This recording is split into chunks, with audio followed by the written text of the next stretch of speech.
mis amigos, decisiones tomadas en los tribunales de Puerto Rico cambian el juego nuevamente, cambian las reglas de operación de contar los votos dentro de la Comisión Estatal de Elecciones, y esto ha generado una nueva polémica dentro de la comisión, y se habla de que esta decisión tomada por el juez beneficia particularmente a unos candidatos que estaban básicamente colgados. ¿De qué se trata eso? Lo vamos a discutir extensamente. Además, hoy, Vargas Vidot ha decidido romper el silencio aquí en este programa y contestarle al secretario de Justicia todas las acusaciones que hizo el secretario contra él, así que esto va a estar súper interesante. Vamos a comenzar por ahí, pero presento a nuestro equipo de trabajo, Silmarí Fleming, Víctor Rivera Hernández. Saludos a ambos, bienvenidos como siempre. Saludos, Felina, a mi compañero Víctor y a la audiencia.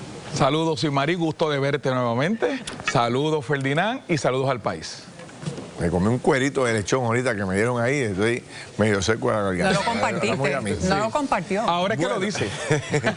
Bueno, hemos preparado un resumen, ¿verdad?, de lo que está pasando con este caso legal. Vamos a verlo para iniciar rápido la conversación. Usted puede entenderlo en su casa. Vamos allá.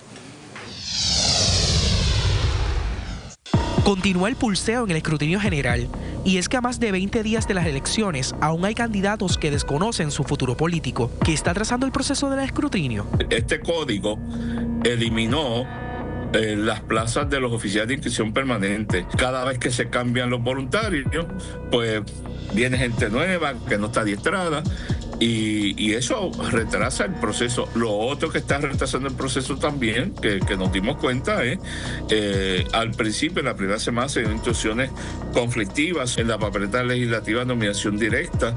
Es frustrante. Hoy en la tarde, lamentablemente, el tribunal decidió que todas esas papeletas, todos esos sobres, hay que contabilizarlo, a pesar de que llevamos más de un mes haciendo denuncias puntuales. Mientras seguimos atrasados y en controversia, el comisionado electoral del PNP, Aníbal Vega Borges, señala brotes de COVID-19.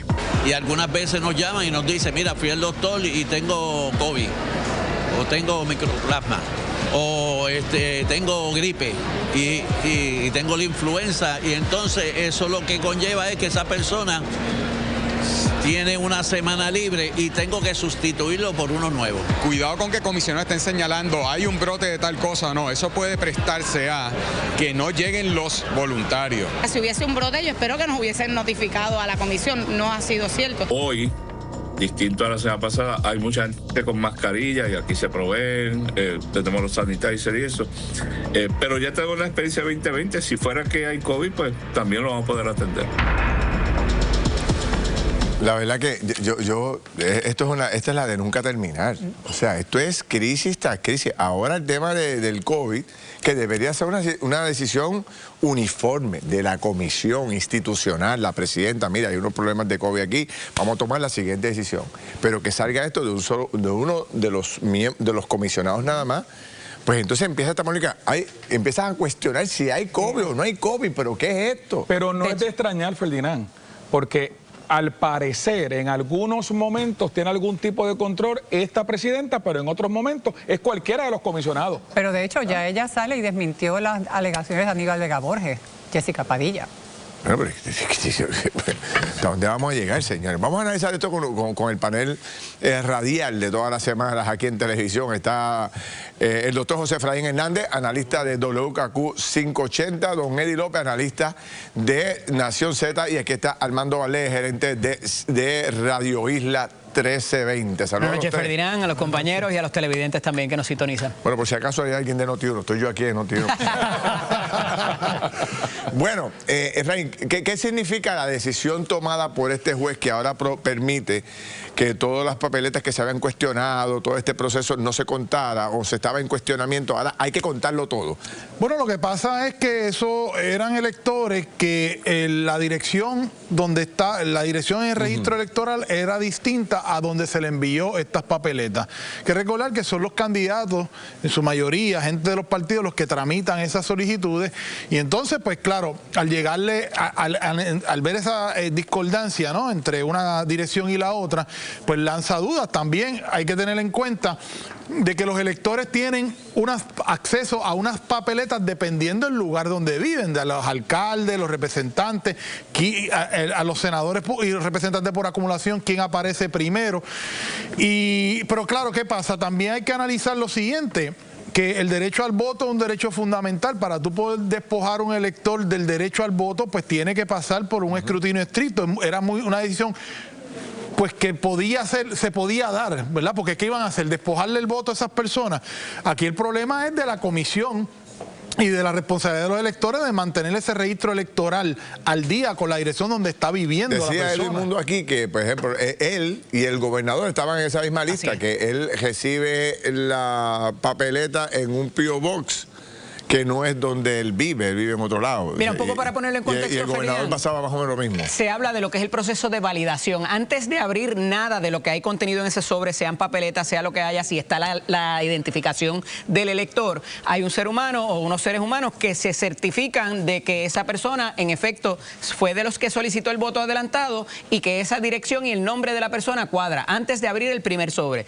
Ese primer sobre contiene la identificación de esa persona. Después se pasa al proceso de papeleta. Empiezan a encontrarse esas situaciones donde lo que aparece en el registro electoral es distinto a lo que aparece en el sobre que esa persona ha enviado a la Comisión Estatal de Elecciones para que se cuente. Se levantan banderas y se determina por los comisionados que vamos a llamar a esos electores a ver si en efecto son ellos o si fue una tercera persona, porque se levantó esa sospecha. Hubo entre 8 o 9, me había dicho Toñito Cruz en una entrevista, que hubo 8 o 9 casos donde la persona decía, no, esa persona se murió, o esa persona, yo no solicité voto adelantado ni me interesa votar.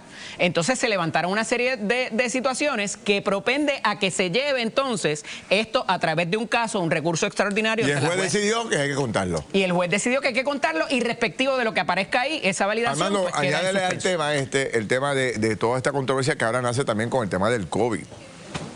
Bueno, primero sobre la decisión. Yo creo que la decisión es la correcta. Estamos hablando, y he visto algunas noticias donde se plantea que es que la comisión ahora no va a validar la identidad de los electores.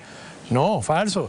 Estos electores incluyeron su identificación dentro de un sobre. Ellos votaron conforme a cómo la Comisión Estatal de Elecciones les indicó que debían votar. Y la única diferencia es que en el sistema de registro electoral no aparece la dirección a la que la propia comisión les envió la papeleta.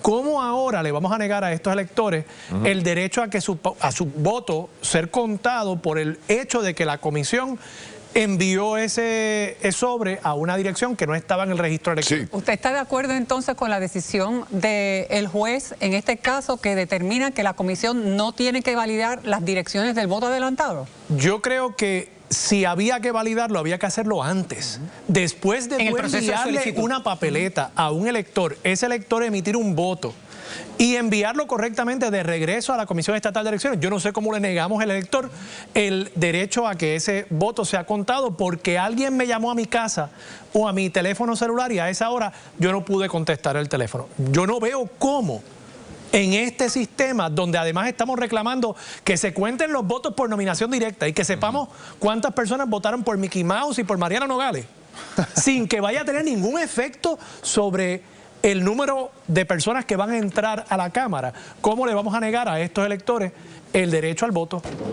Ese proceso de validación evidentemente había que hacerlo con la solicitud. Si había que hacerlo antes. No esperar que la persona votara. Y en el caso entonces de los funcionarios de colegio, lo que estamos teniendo es un cansancio ya de los funcionarios pagos más los voluntarios. Y si ahora tienen que ir detrás de una verificación de llamadas telefónicas. Pero un poco la pregunta sencilla es, ¿quién responde por algo que se debió de hacer y no se hizo? ¿Quién responde? Porque aquí, bueno, usted sabe que las no debería ser el elector. Tienen que ser oportunas.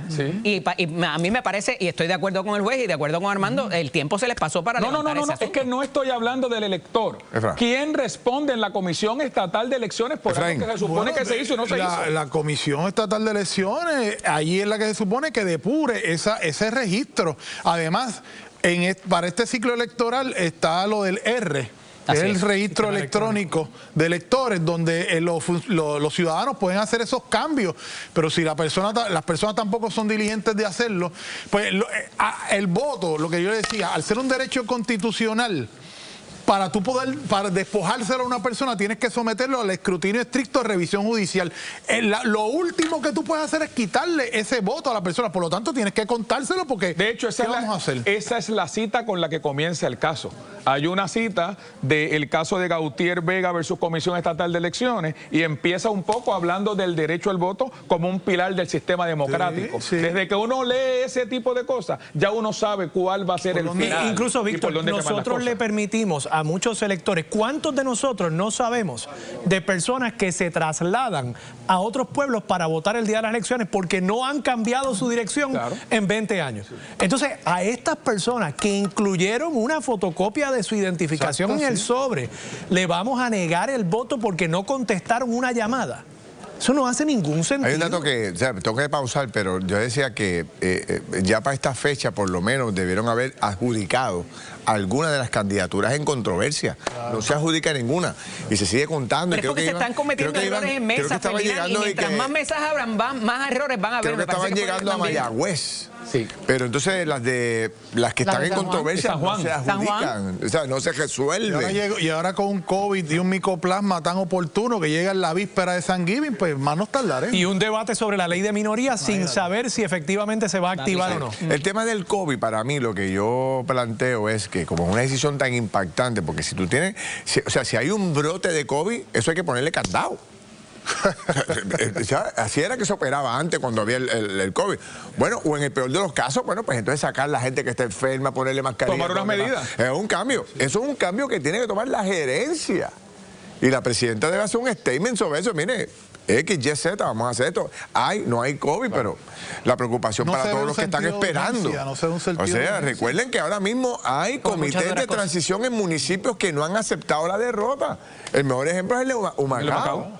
O sea, un comité entrante con el comité saliente, el alcalde no ha aceptado todavía qué va a pasar allí y no se resuelve el programa. Bueno, voy a hacer una pausa. Cuando regresemos, aquí está ya el senador Vargas Vidot y quiere reaccionar. Le voy a dar todo el tiempo que necesita ahí para que reaccione a estas acusaciones tan fuertes que ha hecho el secretario de Justicia contra él. Voy con Kimberly y regresamos con eso.